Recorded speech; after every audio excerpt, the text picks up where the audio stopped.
Maraming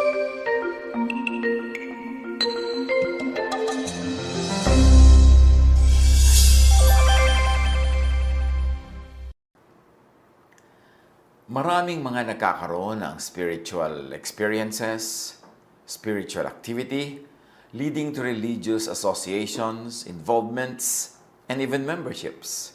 Lalo sa ganitong panahon na merong mga crisis, merong mga suliranin, may mga challenges, marami mga tao ang nagbabalik loob sa Diyos. Hinahanap ang Diyos at naghahanap ng maraming mga daan tungo sa Diyos. At bunga nun, marami ang nagkakaroon ng religious involvements. Napapasali kung saan sa mga sekta, kung saan sa mga grupo, mga fellowships. Ngayon, ano ang magandang ipayo sa mga bagong-bago pa lang na born again? Yung tinatawag na born again. Yung tinatawag na nagkaroon ng spiritual rebirth. Dapat bigyan natin sila ng payo para magkaroon ng mas maaliwalas na landas patungo sa spiritual growth. Napakarami na sa mga kapatid ang 30, 40 years na born again, 30, 40 years, 50 pa kuminsan na nasa Panginoon, nasa Bible study, nasa Bible-centered fellowship, Jesus-centered congregations. Pero ano ang pwede nating maipayo para mas maging smooth ang experience, ang paglago, ang kaganapan ng isang bagong born-again Christian? Siyempre, hindi lang sa mga bagong born-again Christian ang mga payong ito, kundi ganun din naman sa mga dati na maaaring hindi nagkakaroon ng maraming panahon para manuri, mag-isip ng mga naging karanasan nila at mga magiging karanasan pa. 7 payo sa born again or mga payong sanay narinig noon pa lang una o mga payong dapat marinig habang maaga pa lang. Iba-iba ang interpretation at application ng Bible ng iba't ibang teachers and churches. Yan ay isang dapat maging malinaw sa isang bagong nag-aaral ng Biblia, bagong napasali sa isang religious group, lalong-lalo na kung ito ay very Bible-based, na hindi yung interpretation ng nasalihan mo, nasangkutan mo ang kaisa-isang interpretation sa balat ng lupa. Na hindi yung pinaniniwalaan, ang nasangkutan mo at nasalihan ang kaisa-isang paniniwala. Sa simula pa lang dapat alam nating maraming iba't ibang interpretations. To be fair to ourselves, para hindi tayo masyadong mag-overcommit to something na marami pa palang ibang choices at marami ibang pwedeng aralin at unawain. So, manuri. Makinig din sa iba. Yan ang ating unang payo sa mga bagong born again, bagong sali sa mga Bible study groups, bagong nagkaroon ng spiritual experience, at bagong naghahanap sa Diyos through the Bible. Huwag luluning lahat at buong-buo ang mga turo sa iyo ng newfound mong teacher. Lalo't kung ikaw ay nagiging self-righteous, judgmental, punitive, etc. as a result. Pag bago-bago nagba-Bible study, siyempre para kang tigang na lupa, kung anong ibuhos na tubig ay sinisip-sip lahat. Pero kailangan mong isipin, suriin mo kung anong nagiging bunga sa iyo ng iyong Bible study. Suriin mo kung anong nagiging influence sa iyo ng iyong Bible study leader, ng iyong inaaniba, ng iyong sinasalihan. Ikaw ba'y nagiging mas mabait, mas mabuti, mas maunawain, o nagiging mapagmataas, nagiging ikaw na lang ang tama, at nanghuhusga sa iba, at mahilig tayo magparusa sa kasalanan ng iba. Hindi yan ang gusto ni Jesus na bunga sa atin ng pag-aaral. Proverbs 13:14, "The teaching of the wise is a fountain of life, turning a person from the snares of death." So dapat life ang nagiging bunga sa atin ng pag-aaral, hindi death. Love, hindi hatred. Kindness and goodness, hindi self-righteousness and judgmentalism. Matthew 5:20, "Sinasabi ko sa inyo, kung ang pagsunod ninyo sa kalooban ng Diyos ay tulad lamang ng pagsunod ng mga tagapagturo ng kautusan at mga pariseo," sabi ni Jesus, "hinding-hindi kayo makakapasok sa kaharian ng langit." Or hinding-hindi kayo paghaharian ng Diyos. Hinding-hindi magiging kaharian ng Diyos ang inyong puso, ang inyong isip, na ang bunga ay kapayapaan, katahimikan, kapahingahan, pag-ibig. Sabi ganoon, kung matutulad lang kayo sa mga teachers of the law and Pharisees, you will never experience the kingdom of God. Your heart, your mind will not be the kingdom of God, and you will never experience the rule of God in your lives. So kung bagong-bago pa lamang tayo nagba-Bible study na born again, nasa sangkot sa mga religious groups, huwag ipambato sa kapwa ang mga bagong verses mong napulot. Kasi may tendency na pag bagong-bago mong nalaman, hot na hot ka, naglalagablab ka na parang bulkan, tapos gusto mong ibato na parang lahar at nagbabagang mga bato ang lahat ng mga natututunan mo sa iba. Gustong ibato natin sa iba yon. I-apply sa sarili muna, pero huwag ipilit sa iba. Kung meron naging pagbabago sa iyong buhay, well, magbago ka according to your conviction, pero huwag mo munang pilitin agad na magbago ang iyong kapwa, kalad ka rin sila, itulak, at sakalin para magbago. Huwag gamitin ang bagong alam na verses para makipagdebate at makipag-away. Isa ito sa mga madalas ay patibong na nakakahulugan ng maraming bagong-bago sa pagba-Bible study, humihilig sa debate, humihilig sa pakikipag-away, humihilig sa paghahanap ng mali ng kapwa, kaya wala lalong madala ng mga kaluluwa sa paanan ng Diyos o doon sa kanyang sekta. Proverbs 17:14, starting a quarrel is like breaching a dam, so drop the matter before a dispute breaks out. Huwag daw sisimulan ng away kasi pag nasimula na, ang hirap ng tapusin. Lalong-lalo makikipag-away ka sa iyong kasambahay, kasama sa bahay, kapatid, kamag-anak, kaibigan, kasama sa trabaho dahil sa mga bagong-bagong verses mong nalaman. Ano naman ang malay mo makipag-away kung nag-aaral ka pala ng 1 linggo, 2 linggo, 3 buwan, kahit 1 taon, kahit 2 taon, hindi ka pa expert. So hindi dapat makipag-away. Dapat laging humble, laging naghahanap ng patuloy na pangunawa. At sabi nga natin, you will know something by its fruit. So yung teaching, anong fruit sa'yo? Bumabait ka ba? Bumubuti ka ba? O sumusungit, nagiging palaway? Proverbs 17:19, whoever loves a quarrel loves sin. Whoever builds a high gate invites destruction.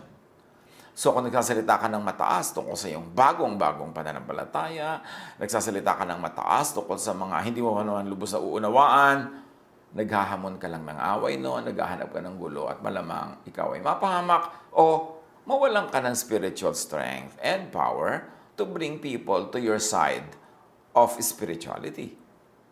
Proverbs 20 verse 3, it is to one's honor to avoid strife, but every fool is quick to quarrel.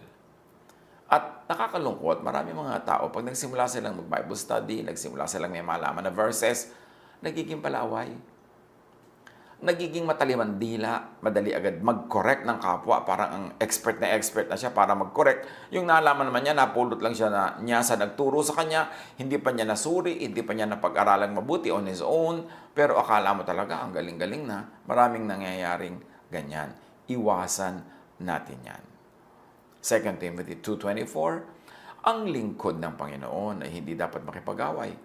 Sa halip ay dapat siyang maging mabait sa lahat, mahusay, magturo, at matyaga. Again, ano ang mga payo natin sa mga bagong born again? Bagong nagsisimulang ma-involve sa mga Bible studies, sa mga spiritual communities?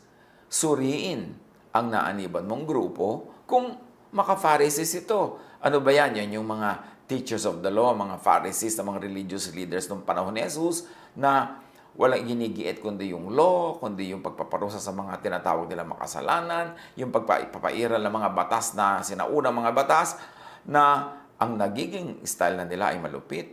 Sila ay palahiwalay sa kapwa, sila ay mapagmataas at mapanghusga. At yun ang number 1 na tinuligsa ni Jesus.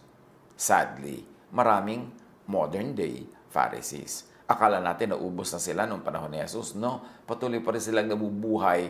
At ngayon, sa pangalan pa nga kumisa ng Diyos, napakarami nilang hinuhusgahan, napakarami nilang inaaway, dinedebate, napakarami nilang sinihigpitan, sinasakal, at hindi naman ganun ang style ni Jesus. So, suriin kung ang naaniban mo ay yung mga maka-Pharisees, istrikto, mapanghusga, at mapagparusa, mapang-reject ng mga taong hindi nila tinatanggap na holy enough. Or, ang naaniban mo ba ay maka-Jesus? Meaning, ang climate ay mabait, mabuti, mapagpatawad, at mapagtanggap. Kasi si Jesus hindi mapang-reject. Siya ay mapagtanggap. Suriin ang naaniban mong grupo kung bilib na bilib sa sarili, na nagtuturong sila lang ang tama, ang ligtas, ang anak ng Diyos. Kasi walang ganon. Lahat tayo'y fellow seekers, naghahanap, nagsisikap, at pinupunan ng ating mga pagkukulang ng pag-ibig ng Diyos. So, suriin ang naaniban kung manipulative and controlling. Kasi merong napasali ka sa kanila, kinontrol na ang buong buhay mo. Lahat. Love life mo, hanap buhay mo, kinakain mo, isinusuot mo, lahat na yung mga pangarap, isusuko mo sa agenda ng sekta. Well, napakaraming ganon. Kaya mag-ingat tayo. Kasi hindi ganon si Jesus. Jesus sets free. Binibigyan niya ang mga tao sa kanyang paligid ng laya. Pumili, layang kumilos, at kahit layang magkamali, hindi niya pinaparusahan agad. Hinahayaan niyang matuto ng matuto mula sa mga pagkakamali. Psalm 26:2, Test me, Lord, and try me. Examine my heart and my mind. Yun dapat ang dalangin natin. Hanapan natin ang effect sa atin ang pag-aaral natin ng Biblia. At hanapan din natin at suriin yung ating sinaaniban, sinasalihan, kung ganun ba ang effect o yung mga dapat ay pag-ingatan. Galatians 5:22-23. Subalit ang bunga ng Espiritu ay pag-ibig, kagalakan, kapayapaan, pagtityaga, kabaitan, kabutihan, katapatan, kahinahunan, at pagpipigil sa sarili. Walang batas laban sa mga ganito. So, malinaw.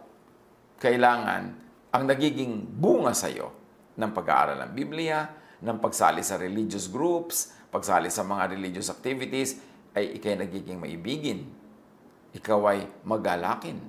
Meron kang kapayapaan, pagtitiyaga, kabaitan, kabutihan, katapatan, kahinahunan, at pagpipigil sa sarili. Pati rin yung grupong inaaniban mo o obserbahan mo kung ganyan ang nagiging bunga ng Espiritu sa kanila. Isa pang payo sa bagong born again, sa bagong kasasali pa lang sa religion o religious group or activity, make a stand against church bullies. Ano ba yung church bully?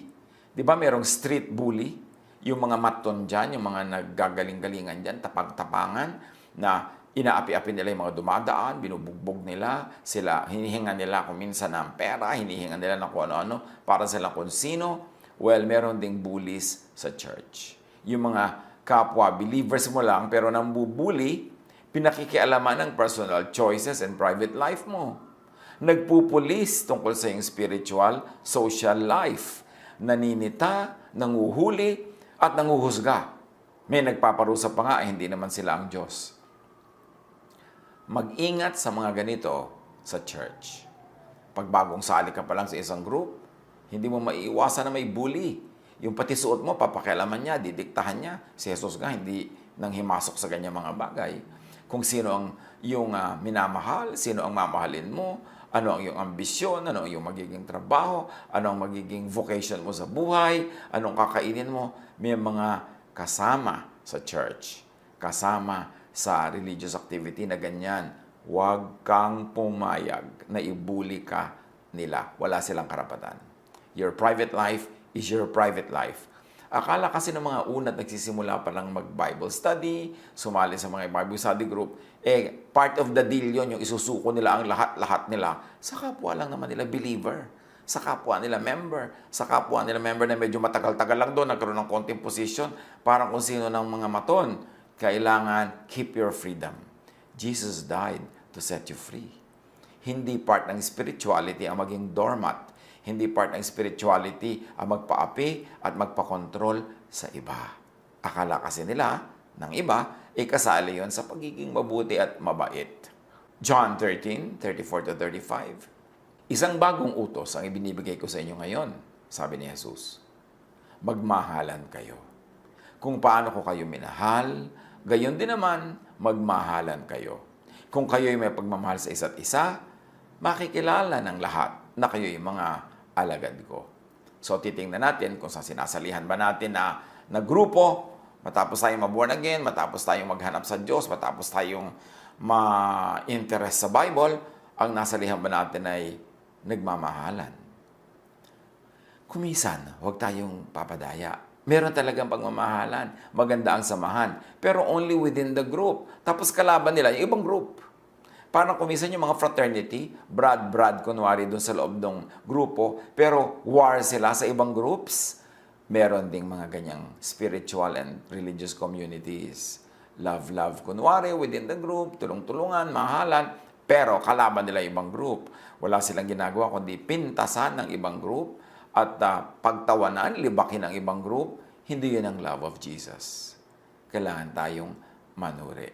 Hindi lang love within the group, but also love with other groups. At pagmamahal even with and for outsiders. So sa mga taong nagsisimula pa lang, mag-aral ng Biblia, ma-born again, ingat sa mga taong laging ang sabi sa iyo ay sila ay kinakausap ng Diyos. Maraming ganon kumisan sa mga fellowships, sa mga churches. Laging kinausap sila ng Diyos kahapon, kinausap sila ng Diyos kanina, laging meron sila mga pangitain, meron sila mga prophecies, at because of that, they become important. They make themselves important by placing themselves in the center of the church's social, spiritual, and economic life. Pero madalas, guni-guni o invento lang nila ang sinasabi nilang mga visions. Lalo na kung self-serving o beneficial sa kanila ang sabi daw ng Diyos. Halimbawa, sabi ng Diyos sa akin, papautangin mo daw ako. Sabi ng Diyos sa akin, bibigyan mo daw ako ng kotse. Sabi ng Diyos sa akin, bla bla bla, bla bla bla. Suriin natin kung siya ang makikinabang sa mga sinasabi sa kanya na yun ng Diyos. Magduda tayo. Meron naman lagi ang sinabi sa kanya ng Diyos, puro nakakatakot, puro pananakot sa kapwa. Remember, ang turo ni Jesus, fear not. My peace I give to you. So kung yung sinasabi nilang may mga vision sila, may mga napanaginipan sila na puro nakakatakot, magduda tayo. Kasi hindi tayo gustong takutin ng Diyos tungkol sa mga bagay na yan. Ang gusto ng Diyos tayo magkaroon ng kapayapaan, katahimikan, at matining na loob. Jeremiah 23:16. Ganito ang sabi ni Yahweh na makapangyarihan sa lahat. Huwag ninyong papakinggan ang mga propetang nagpapahayag sa inyo. Pawang kasinungalingan lamang ang sinasabi nila. Ang mga pangitain kanilang sinasabi ay katang-isip lamang nila at hindi nagmula sa akin. So yan ang sinasabi ni Yahweh. Ang daming false prophets. Huwag ka lagi maniniwala, huwag kang bigla at madaling maniwala. Jeremiah 23:32. Ako'y laban sa mga propetang nagsasalaysay ng kasinungalingan upang dayain ang aking bayan. Hindi ko sila sinugo at wala silang kabutihang magagawa sa bayang ito. Another payo sa mga bagong born again o kahit matagal na pero parang nalilito-lito pa dyan sa mga pasikot-sikot ng buhay espiritual, ingat sa mga wolves in sheep's clothing. Yung mga mapagsamantala. Nakikisalamuha para makipagsamantala. Kuminsan nakikisama sa mga fellowship, sa mga prayer, para pala mahulog ang loob mo sa kanila at mautang na nila ang pera mo, para makuha nila ang iyong mga kabuhayan, para pakinabangan ka nila. Maraming ganon. Sumasali sa mga Bible study, sa mga fellowship, pero merong ulterior motive. Ito naman mga bagong born again, bago sa church, tiwalang-tiwala. Akala lahat ng tao sa church ay sheep. Pero sabi ni Jesus, merong wolves na nagmumukhang sheep. So, mag-ingat tayo dyan. Akala kasi ng iba, kung sila ay na born again, nakasali sila sa isang community, ay pwede na sila magtiwala sa lahat. O kaya, parang honeymoon period pa sila with the Spirit, sobra silang Pollyannish, lahat ay positive, ang pagtiwala, at yun ang madalas mapagsamantalahan ng iba. Mark 12:38-40. Sa kanyang pagtuturo, sinabi ni Jesus, mag-iingat kayo sa mga tagapagturo ng kautusan na mahilig magpalakad-lakad na suot ang kanilang mahahabang damit at gustong-gusto nilang binabati ng mga paggalang sa mga pamilihan. Ang gusto nila ay mga natatanging upuan sa mga sinagoga at ang mga upuang pangdangal sa mga handaan. Inuubos nila ang kabuhayan ng mga byuda at ang mahahaba nilang dasal ay mga pagkukunwari lamang. Dahil dyan, mas mabigat na parusa ang igagawad sa kanila. Si Jesus na nagsasabi, maraming mapagsamantala in the religious community. So dapat mag-ingat-ingat.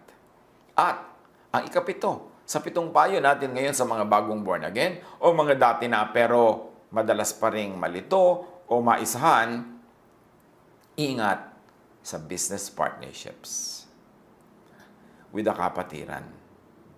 Madalas ang ending ay samaan ng loob, away, hiwalayan o demandahan pa nga.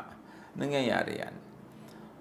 Mas mainam kuminsan huwag makipag-business partner sa mga kasama sa Bible study, sa mga kasama sa church, kasama sa fellowship. Kasi ang hirap pagka nagkasira kayo sa business, kasama yung buong involvement nyo sa inyong spiritual community. Pati yung membership nyo nadadawit, yung activity nyo sa church nadadawit. Mas mabuti pa, huwag na lang makipag-partner with church mates. Yan naman ay kung hindi ninyo sigurado at hindi nyo kilala talaga yung tao. Kung minsan nga kilala mo na, biglang nagkaka-surprise pala. May iba palang ilalabas na darkness yung tao. So, mas mabuti, ingatan yung spiritual relationships. Huwag haluan ng business kung hindi kayo sanay at hindi kayo tiyak.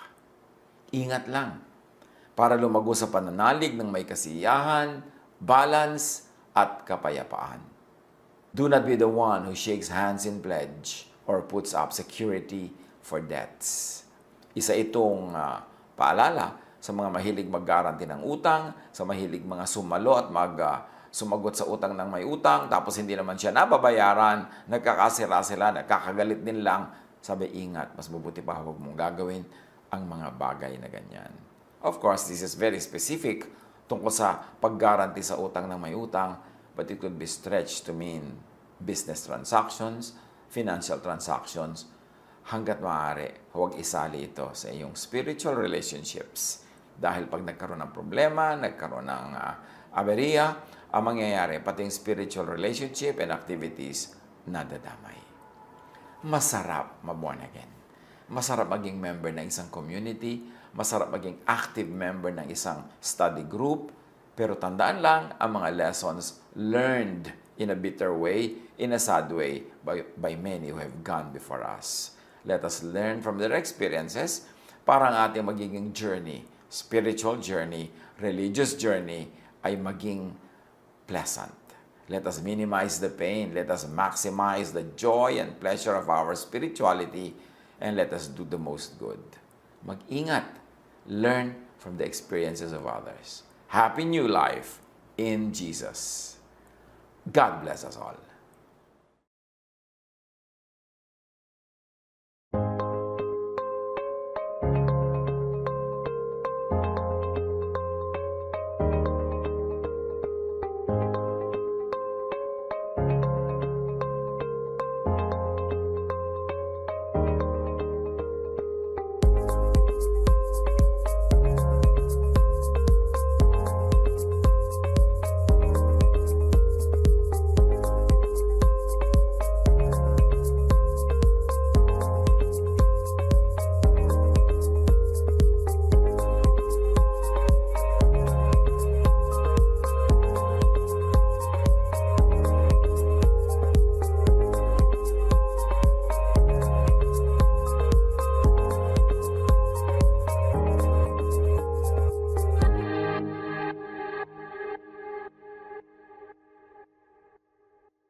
Love to you, mga pamangkin.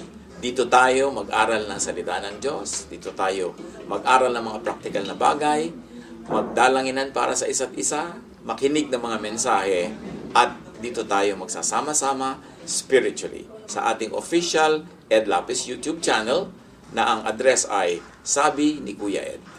Remember, dito tayo ha, Sabi ni Kuya Ed, ang ating official YouTube channel. Do not forget to subscribe. Click the subscribe button and ring the bell for notification. Like, comment, and share our official YouTube channel. Visit Ed Lapis website for daily devotion, audio podcast, latest video message, send your prayer request, subscribe to mailing list and more. Visit edlopis.com.ph.